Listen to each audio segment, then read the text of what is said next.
I'm Brisbane born and raised. My background is construction. I had my own construction company in 10 odd years from early 80s.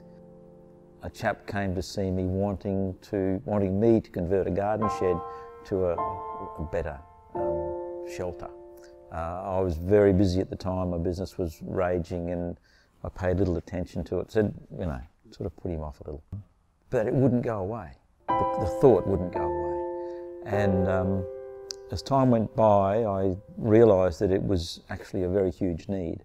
And then I was fortunate enough to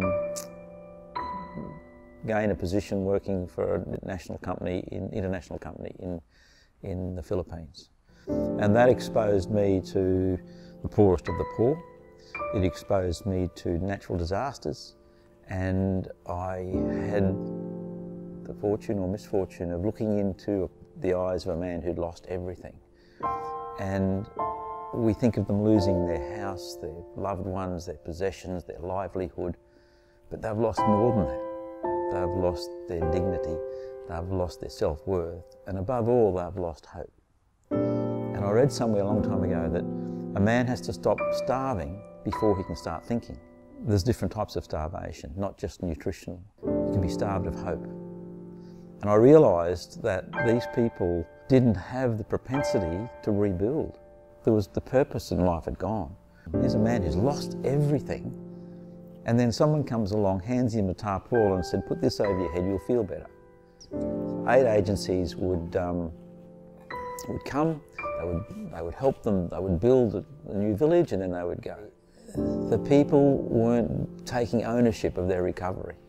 Maddel is an acronym for making a difference daily enhances life.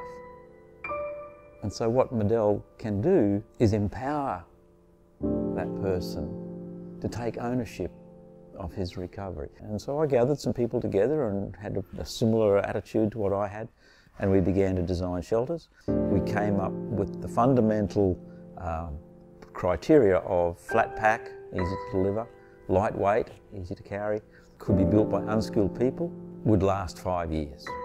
And we achieved that. And we spent a lot of time, a lot of money talking to aid agencies around the world. The issue with the aid agencies is they are locked into thinking that the answer is a tent, even though they would say tents aren't adequate.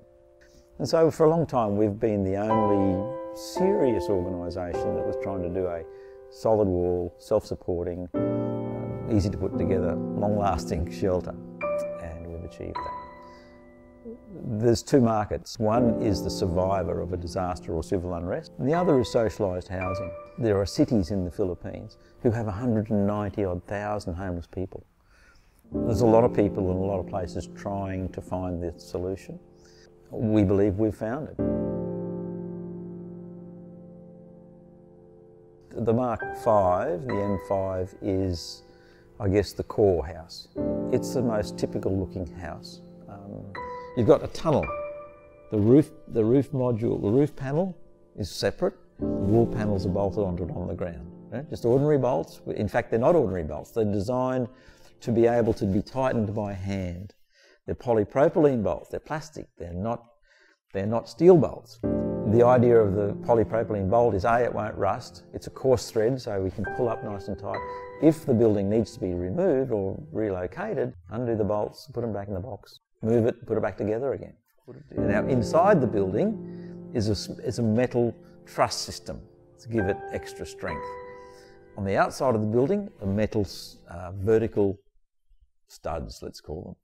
And they're there so that A, it stiffens the building, B, you can put battens on there and put cladding on the outside.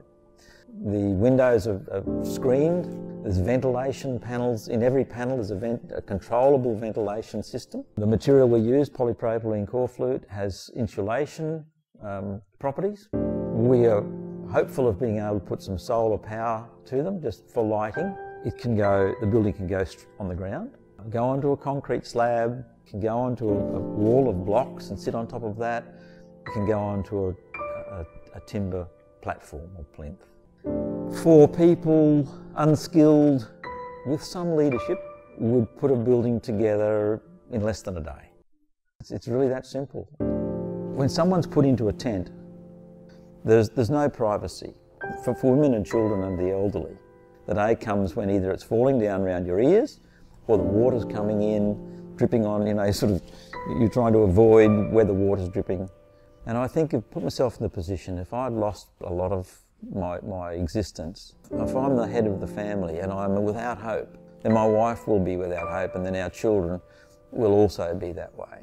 If we can create the beginning of an issue where the father has hope, or the head of the house has hope, and his friends and neighbours have hope, that's transferred into the children. Times will get tough. They do everywhere. But if they've come through a situation where they have seen hope, they've experienced hope, they've experienced the outcome of trying, then that will be sustainable through generations, in fact. It sounds like a huge ask, but it's doable. And I build this house. I build it myself with my neighbour and my friends. Within a day, my house is up. And that night, I step into that house. I listen to my wife and children. I can listen to them sleeping because they're safe and secure. And in the corner of that house, when I step into that house that night, in the corner of that house, there's a little glowing ember of hope. And I lie down and I listen to what's been achieved in my life, where I am right now. And I wake in the morning and that ember of hope is in my heart.